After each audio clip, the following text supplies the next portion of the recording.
Whole numbers fall into two categories in the world of factors, prime or composite. Composite numbers have three rules they follow. If a number fits all three categories, not one or the other one or the other one, it has to be all three.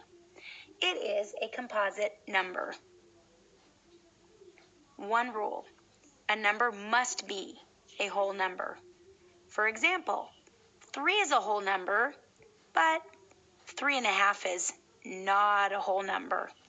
It is 3 and a little bit more. 7 is a whole counting number, but 7 and 6/10 is not. It is 7 and a little bit more. 13, a whole number, but 13 and 2/3 is not. So if you're dealing with numbers that you can count, like 3 whole pizzas, 7 whole pieces of Legos, 13 gumballs, not 13 and half a gumball, then we're dealing with whole numbers. Composite numbers must be greater than 1, and composite numbers have more than 2 factors, or more than one factor pair.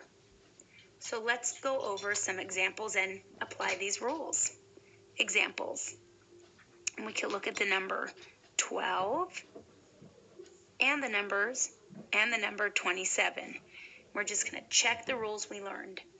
Is this a whole number? It is a whole number. It is a whole counting number, 12 whole somethings, cookies. Whole number, check. Is this number greater than 1? In fact, 12 is greater than 1. Check. Now we have to see, does it have more than 2 factors or more than one factor pair?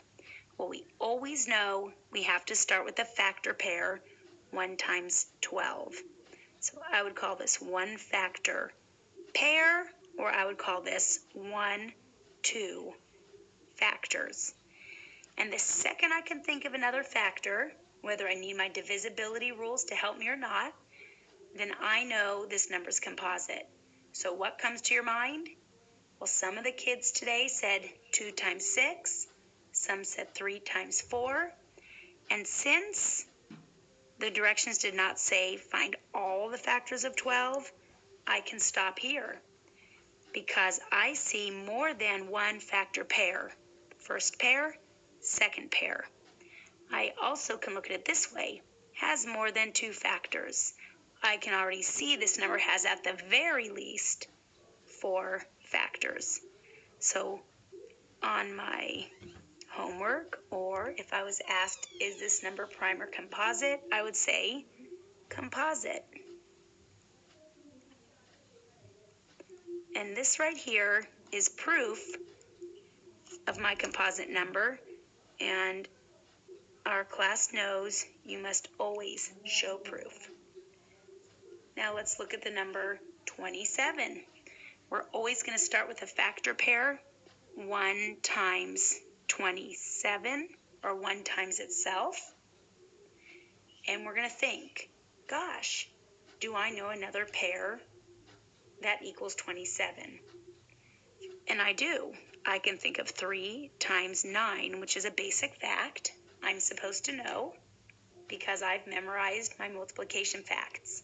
The second I can come up with a second pair, pair 1, pair 2, more than one factor pair, more than 2 factors, 1, 2, 3, 4, my number is considered the word composite. Now let's look at what do prime numbers look like. Prime numbers. Prime numbers have a lot in common with composite numbers. They have 3 rules they follow. If a number fits all 3 categories, the number is prime. The number must be a whole number. We reviewed that up above, so we know now 3, 7, 13 regular counting numbers. It is also greater than 1. which means 1 and 0 do not fit into either category. They're not prime or composite because both numbers must be greater than 1.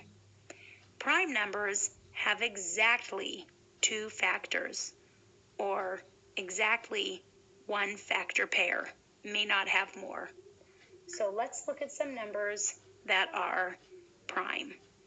We could look at the number 13, and we can look at the number 67. First, I'm going to see, are you a whole number? Yes. Not a decimal, not a fraction. Are you greater than 1? Definitely. How many factors do you have? 13 has a factor pair, 1 times 13, but 2 doesn't work, 3 won't work, 4, 5, 6, none of those numbers multiplied by another number will equal 13. 13 has exactly 2 factors, 1 and 13, or exactly 1 factor pair, the number and 1, or 1 and the number. That makes this number prime. Let's look at our second example. When I check for 67 being prime or composite, I'm going to ask myself the 3 rules. Rule 1, that should be a 1, I'm sorry. A whole number. It is a whole number. It is not a fraction or a decimal. Rule 2, greater than 1. This is greater than 1 and has exactly 2 factors, or I could call it exactly 1 factor pair. Well, the only factors of 67 are 1 and 67. I can actually use divisibility rules to help me check the other numbers. We always want to keep divisibility rules in our mind to help us know for sure if a number is a factor of a larger number. So I'm going to ask myself, is 2 a factor of 67? Well, 2 is only a factor of a number if the number is even. So 2 is not a factor of 67, which means 4, 6, 8, and 10 will not work. If 2 does not work because the number is not even, all of the even numbers above it will not work either. And I'm going to look at 3. Will 3 work? Well, the sum of the digits is divisible by 3. So I say 6 plus 7 is 13. And is 13 divisible by 3? No. 3 times nothing is 13. 3 won't work. I try 5. Well, to be divisible by 5, the last digit is a 0 or 5. And that's a 7. 5 won't work. Next, I have the number 7.